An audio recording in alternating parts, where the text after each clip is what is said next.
Oke, lanjut kali ini kita bahas berita yang masih hangat nih. Datang dari media ternama Singapura yaitu Channel New Asia atau CNA, di mana dalam laporannya seorang akademisi dari ISEAS atau Yusof Ishak Institute, lembaga riset kenamaan di Asia Tenggara yang fokus pada isu politik, keamanan, dan hubungan internasional, telah membongkar kondisi terbaru Angkatan Udara Kerajaan Malaysia atau Royal Malaysian Air Force, disingkat RMAF, bos. Pandangan sang akademisi ini pun membongkar betapa rumitnya situasi yang dihadapi Malaysia sekarang untuk mendapatkan jet tempur barunya. Nah, jadi menurut laporan media Singapura ini, ceritanya berawal dari insiden serius pada tanggal 21 Agustus lalu di Kuantan, bos. Sebuah jet tempur FA-18 Hornet milik RMAF mengalami kecelakaan hebat. Untung saja kedua pilotnya selamat. Tapi kejadian ini pun langsung jadi sorotan publik, bos. Kenapa? Karena memperlihatkan masalah mendasar di Malaysia, yaitu kondisi di mana armada tempur Malaysia sudah menua dan perlu diganti cepat. Saat ini disebutkan RMAF atau Royal Malaysian Air Force masih mengandalkan 3 jenis jet utama, yaitu 7 FA-18 Hornet buatan Amerika yang datang sejak 1997, kemudian 18 Su-30 MKM Flanker buatan Rusia yang dikirim tahun 2009 dan 18 Hawk buatan Inggris sejak tahun 1995.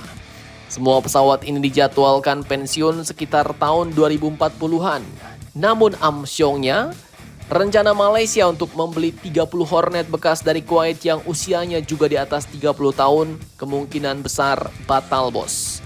Padahal ini baru langkah sementara sebelum mereka menentukan jet tempur baru. Nah, sekarang Malaysia dipaksa bergerak cepat nih. Pemerintah sebenarnya sudah menargetkan jet tempur generasi kelima pada tahun 2040-an. Tapi pilihan mereka terbatas dan anggarannya katanya juga serba ketat. Di satu sisi ada opsi untuk membeli jet tempur generasi keempat yang lebih murah, seperti yang dilakukan Thailand dan Filipina. Namun di sisi lain ada opsi untuk lompat ke generasi kelima, bos. Katanya mengikuti jejak Singapura dan Indonesia. Nah, saat bicara soal generasi kelima, nama-nama besarnya pun muncul nih. Ada F-35 Lightning II dari Amerika yang memang terbukti handal. Tapi harganya selangit dan secara politik sangat sensitif, mengingat sikap Amerika terhadap Israel dikritik oleh PM Anwar Ibrahim sendiri. Kemudian dari Tiongkok, J-20 Chengdu tak dijual. Sedangkan J-35 Shenyang praktis sulit dipilih karena Malaysia bersengketa maritim dengan Beijing di Laut Cina Selatan. Terus kalau dari Rusia, mereka punya Su-57 Velon, tapi produksinya lambat, terhambat sanksi, dan reputasi pesawat Rusia di Malaysia kurang bagus sejak pengalaman MiG-29 mereka, bos. Lalu apakah pilihan realistis Malaysia? Nah, di sini katanya akhirnya muncullah dua kandidat menarik untuk Malaysia, yaitu KF-21 Boramae dari Korea Selatan dan jet tempur KA dari Turkiye. KF-21 masuk akal karena Malaysia sudah memesan FA-50 yaitu jet tempur ringan buatan Korea sehingga mereka pun bisa lanjut ke tingkat lebih tinggi.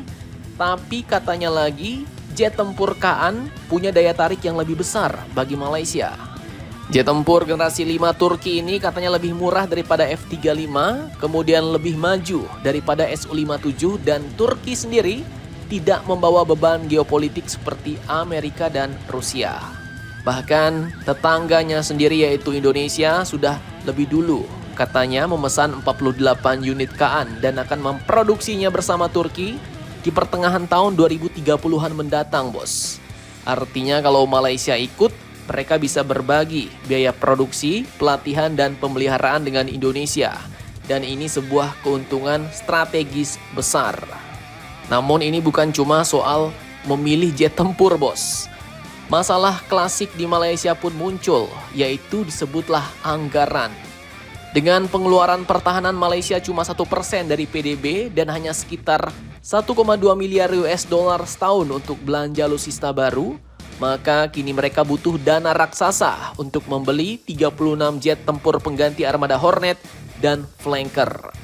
Target meningkatkan anggaran ke 1,5% per tahun 2030 pun belum cukup untuk bayar uang muka pesawat. Sehingga kesimpulannya, kalau Malaysia serius Mau mempertahankan posisi dan daya gentar di Laut Cina Selatan, maka kini mereka harus segera mencari dana tambahan besar untuk angkatan udaranya.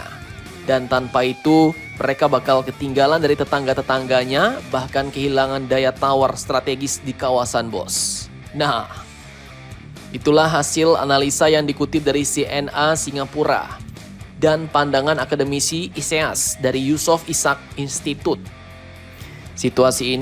Jadi intinya situasi ini bukan cuma soal beli pesawat baru, bukan cuma soal memilih, tapi juga soal arah kebijakan pertahanan Malaysia di masa depan. Kalau menurut kalian, kalau mau bantu Malaysia mikir, kira-kira Malaysia cocoknya ngambil jet tempur bekas, atau pilih jet tempur generasi 4 dulu, atau langsung lompat ke generasi 5, seperti keinginan Malaysia tapi anggarannya tak cukup, bos. Kira-kira bagaimana menurut kalian? Jangan lupa komentar, tetaplah kalian barbar dan jangan santuy terus demi Indonesia tangguh. Salam Indomax Indo Magazines.